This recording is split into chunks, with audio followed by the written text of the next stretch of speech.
Hey everyone, and welcome to the Ultimate Team Building Guide. After you watch this video, you will know the difference between an attacker and the different kinds of attackers that exist. You will also know the different battle supports that exist between buffers and utility supports. Hopefully you will also understand how to build each type of attacker, and at the end you will understand better how to build yourself a team that will work for the late game.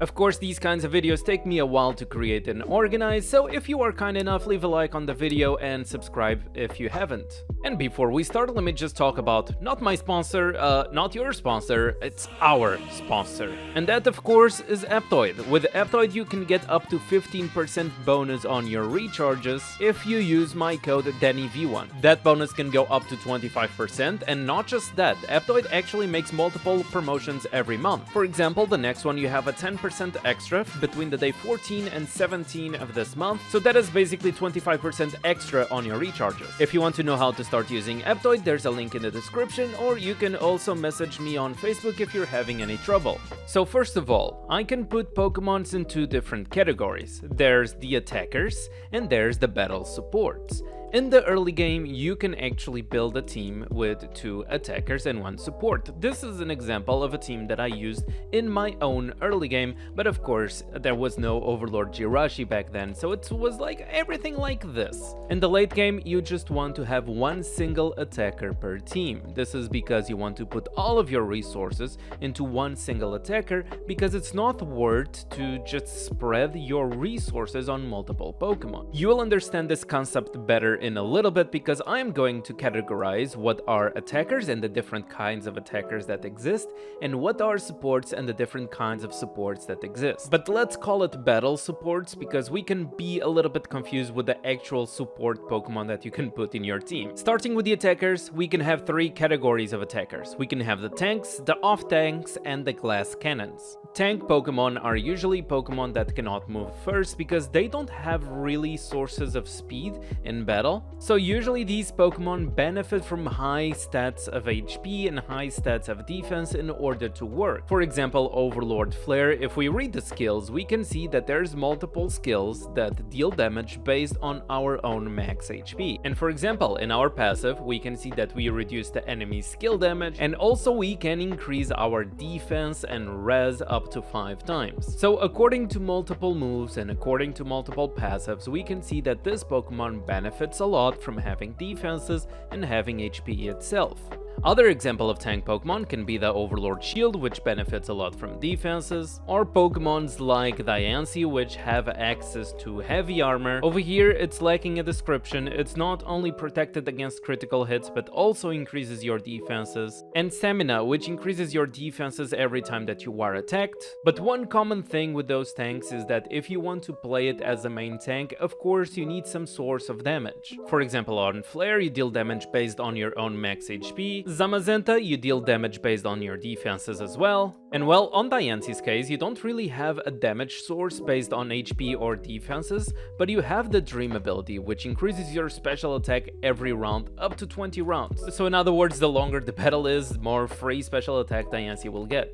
And now let's talk about the off-tanks. I like to call an off-tank a Pokemon that has a potential to be a tank, but you also need to invest in the damage of the Pokemon itself so that the Pokemon performs well. Usually tank Pokemon are not meant to be played to move first, they are not meant to have enough speed to move first because you are investing on HP and defenses. But about the off-tank Pokemon, well, there are some situations, for example if you are playing Sword, you have the possibility to move first, but really it's not a priority. We will talk about Sword a little bit better later because Sword is honestly a very special case. Let me give like Ultra Necrozma and Maikito as an example. I can say that Sword sources of damage late game usually either come from like big numbers on your skills, or if your skills have something like crit rate, crit damage, and things like that. Of course, me being the Raikou lover that I am, I had to make my own Raikou work, and the way that I made it kind of work was to play him as an off-tank. Raikou can get a lot of damage reduction in battle, and also can have a decent amount of speed. But in Raikou's case, I really had to invest on special attack because, well, Raikou can have all that damage reduction, can be nice for a little moment, but Raikou does not have any like big numbers of damage, does not have like crit damage, doesn't have like anything spicy. Ultra Sun, for example, gets a lot of damage reduction once he falls below 50% HP, and it also gets tenacity, which is crit resistance, and also gets action points, so he gets to move once he falls below 50% HP. But it has a similar problem to Raikou, which is it does not have like that big of damage numbers. So because of that, you can play it as a tank, sure, but you also need to invest on his physical attack, which makes Ultra Necrozma an off-tank. Last but not least, Sword. Sword is a very special case, because honestly, on his abilities, on his held item, on his passive, everything that he gets is speed and physical attack. So it is very normal that a lot of people in the early game consider that Sword is a glass cannon, and early game everybody can play him as a glass cannon and it will work. But the thing is that Sword is meant to be played with Shield. Shield, with the held item, it also provides defenses to all of your Pokemon and damage reduction.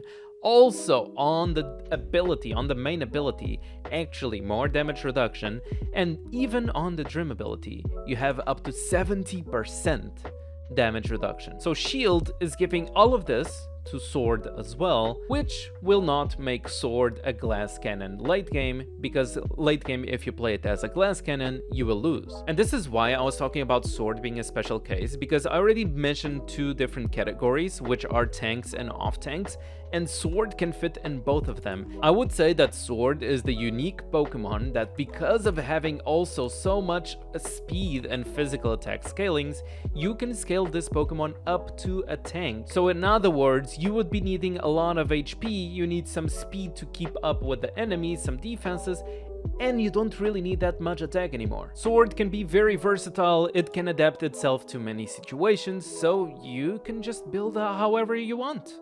The third category of attackers are glass cannons. Glass cannons, as the name suggests, are Pokemon that cannot really take a hit or should not be built to take a hit. For example, I can say that Pheromosa has access to heavy armor. That can be very useful early game, where you can build Pheromosa in a fighting team and stack a lot of defenses. But realistically speaking, Pheromosa is not supposed to be a tank or an off tank, thanks to multiple of her abilities that can allow her to move again, and honestly, the typing is not the best for you to survive anything and doesn't have like that much damage reduction anywhere, so it's honestly really hard, doesn't have like that many scalings, it's honestly really hard to play it as an off tank because you also need the damage. So in Pheromosa's case, she benefits from moving first, killing the enemy, and possibly moving again once you kill the enemy. If we look at the Armor Mewtwo, same thing, it deals a lot of damage, it has a lot of in-battle speed thanks to the passive, and you usually want this Pokemon to move first, or if you cannot make it move first, you want it to be protected somehow.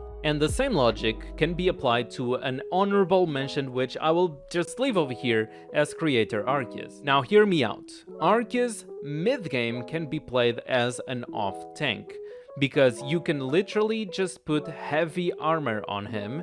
It also has access to a 200% own HP shield, which if the enemy does not have anything to take down your shields, this Pokemon can be quite the pain to actually win against. So I would say that strategy of playing Overlord Arceus as an off tank can work from mid to early game, but once you get to the big power numbers, everybody can ignore your shields, everybody deals enough damage so that they can penetrate your shields. And the best thing about Creator Arceus is that honestly, you have already a lot of damage. You have Infinity typing, which basically means that you do 2 times restriction to all of the other types. So if a Pokemon has 2 types, you are basically doing 4 times restriction to every Pokemon that has 2 types. So if you already have a lot of damage, all you need is mostly just speed and special attack. This is my third attacker of my account, so of course I do not invest invest much on it. The goal of glass cannons is to always move first and always seek advantage by moving first and killing the enemy. Of course, some Pokemon do not have the ability, do not have the speed to actually outspeed the enemy at the first turn, because you want to attack first, right? So a lot of these Pokemon actually use Quick Claw Double Star to not only increase the speed, but having 40% chance of increasing your speed by 100% on the first round, therefore outspeeding the enemy. Okay, that was a lot so far, I hope you are still with me. But don't worry, this part will be faster. Let's talk quickly about the battle supports, the 3 types of battle supports. We have utility supports, we have buffers, and we have weather buffers. Utility supports, as the name states, is Pokemons that provide utility to your team. In Mesprit's case, the abilities are a plus, honestly. Actually has kind of decent abilities that can support your team, but the biggest thing is on the passive, which basically sacrifices the HP of Mesprit so that you can use Fury to your other Pokemon. In other words, you are sacrificing Mesprit's HP so that you can use Ultimate on your other Pokemon. Not just that, Mesprit also can provide a shield for your allies, and if you ever manage to actually use this Ultimate skill, which is honestly mostly only used early game, decreasing a bunch of attack and defenses for the enemies. Team Rocket Wobbuffet, it's mostly here because, well, we have the ability of Fog and again Friend Guard. The Shadow Tag ability makes it so that you don't take more than 10% of your max HP each hit.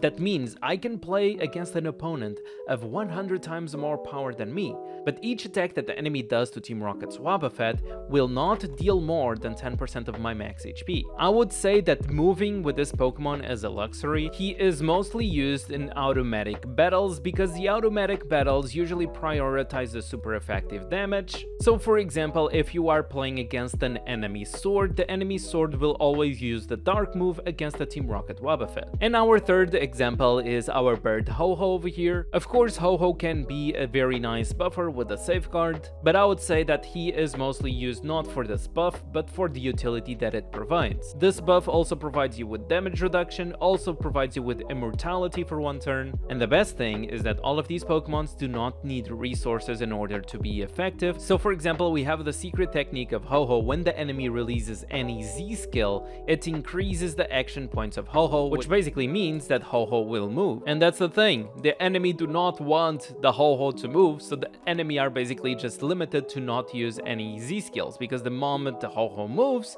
it gives all of your team just massive buffs, and the enemy does not want that. The other category of battle supports are the buffers. They are mostly important because of the buff that they provide. For example, Overlord Victini providing skill power and crit damage just with the passive. Jirachi as well, that every time that a Pokemon dies in battles, it provides your allied Pokemon with Fury, with physical and special attack, and a shield, and also can shield your allies further. It can also steal attack and speed from the enemy, and even on the ultimate, it completely removes all the fury that the enemy has. By the way, Fury and Rage is the same thing. And last but not least, we have Pokemon like Earth Devil or Crystal Onyx, which they usually have the utility of being a Spotlight, but it's not just the utility of Spotlight, they usually have a passive that will help your allies. In Earth Devil's situation, it will lower the enemy defenses, so the enemy take more damage, and Crystal Onyx, well, it gives more defense to your team and also has access to Friend Guard, so, well, there you go, more damage reduction.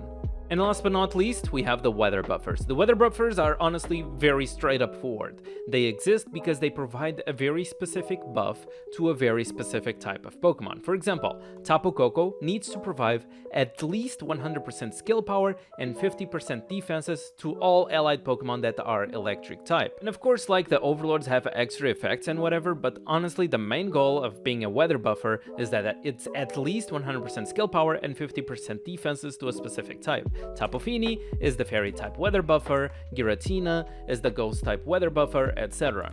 And now let's end the video talking about the main purpose of the video itself, which is team building. As I said earlier, and you probably understand better by now, you have different kinds of team building. The early game you can have 2 attackers and 1 support. Late game you usually want 1 attacker and 2 battle supports. But even in the early game, you will always have that one Pokemon that deals a lot of damage in your team, and you will always feel like increasing the power of that Pokemon will be always better. I know that I mentioned Giratina as a weather buffer, which in fact he is a weather buffer, but for example in my early game when I was a newbie, Giratina was my DPS because honestly, like Giratina was my best attacker back then. I used Charizard as a second attacker, and then I used Jirachi as a support. Now the most important thing about understanding team building and understanding how Pokeland works in general is the higher power you have, the more strike cards you will have. Strike cards are the source of the Pokemon's power.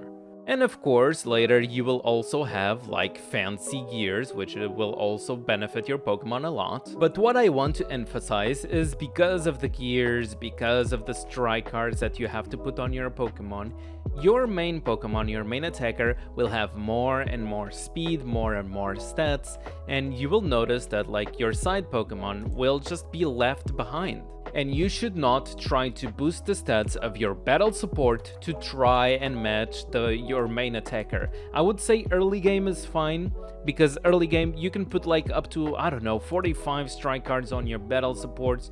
You can just do some nice gears on your battle supports, and your speed will be close to your attacker.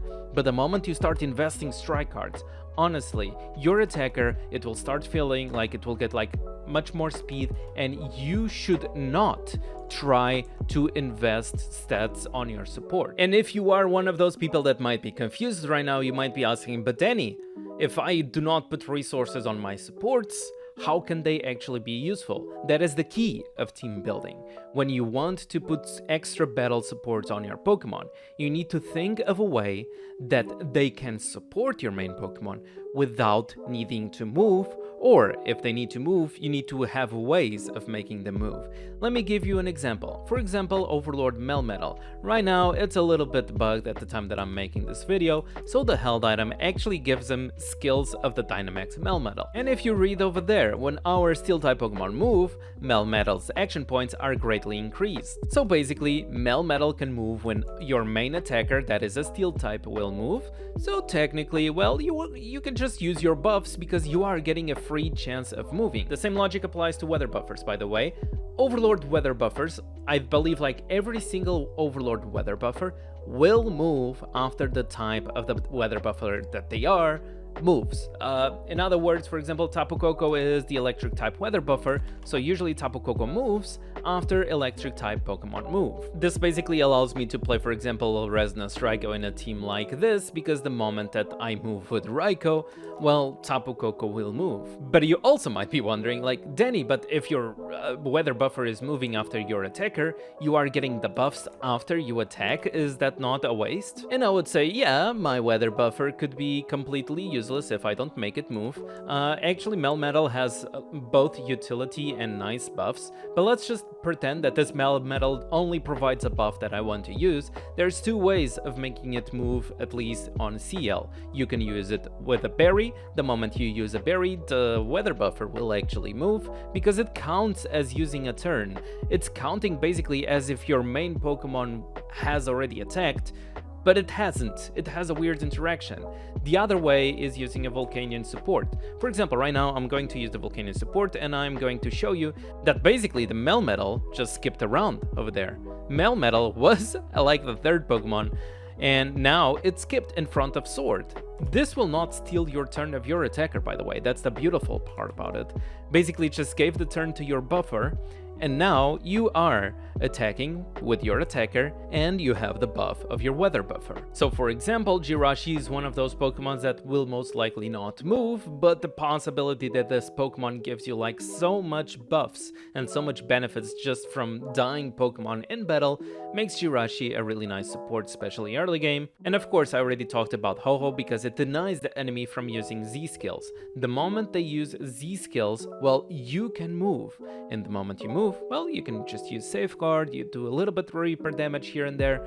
you will be in trouble. Oh, and talking about Zamazenta, there are some Pokemon that are just made for each other, like Sword and Shield, because Overlord Shield just has like a lot of damage reduction that will provide to Sword. So we have the typical Sword team over here, Sword the main attacker and the other two battle supports. We have the typical Eon duo team, Overlord Latios and Latias, that provide immortality, skill power and defenses to all of the Pokemon. And the best thing is that they don't need to move, and if they move, they provide you even more buffs, so it's a win-win. It provides even more buffs to Dragon or Psychic types, so if you have a Dragon, something like a Rayquaza, it works beautifully. Or honestly, anything that deals damage, you put between those two guys, they're amazing. You have an electric team like this, Raikou being the main attacker, Tapu Koko moving after Raikou, and Victini is just here to provide crit damage. And for example, I did not even use Victini. I used Team Rocket's Wobbuffet to provide even more damage reduction to my Raikou. You can do a bug team like this, which you have Genesect as the weather buffer of the bug team, and then you have Cobalion providing buffs in case Pheromosa uses her fighting moves. Oh, and not just that, all the Swords of Justice can have Sacrifice as a second ability, and if this Pokemon dies, it will provide a lot of buffs to the Pokemon that are still alive. There are some ways to counter this, but I can leave this for another video. Or even, for example, imagine a team like this, because Pheromosa in this situation, her ultimate actually breaks through Guardian Souls, so technically, having the Mesprit over there to sacrifice his HP and give Fury to my Pheromosa is also a plus. And this is a very solid team in the very early game, which is if you have two Swords of Justice, they also provide buffs with basically just their justified ability, and makes the fighting team really tanky early game, and you just use a random fighting type attacker and this just works. And all of those were examples of teams that you can use just one attacker on the late game. And do you want other examples? Let's check over here in the rankings. For example, Palkia and Eons. Palkia being the main attacker and the other two being the battle supports. Sword main attacker, the other two are battle supports. Overlord Flare main attacker and two battle supports. Main attacker, battle supports. Main attacker, battle supports. Main attacker, battle supports. Well, sorry not sorry for the long video. And if you are one of the few that watched the whole video and you are still watching now, just leave a comment saying I did not know that Caterpie was this strong. If you leave that in the comments, pretty sure there's a lot of people that are going to be confused, so let's do that. Once again, thank you everyone for the support, really hope you enjoyed the video, and as usual, don't forget to leave a like, subscribe, all that good stuff, and I'll see you guys on the next video.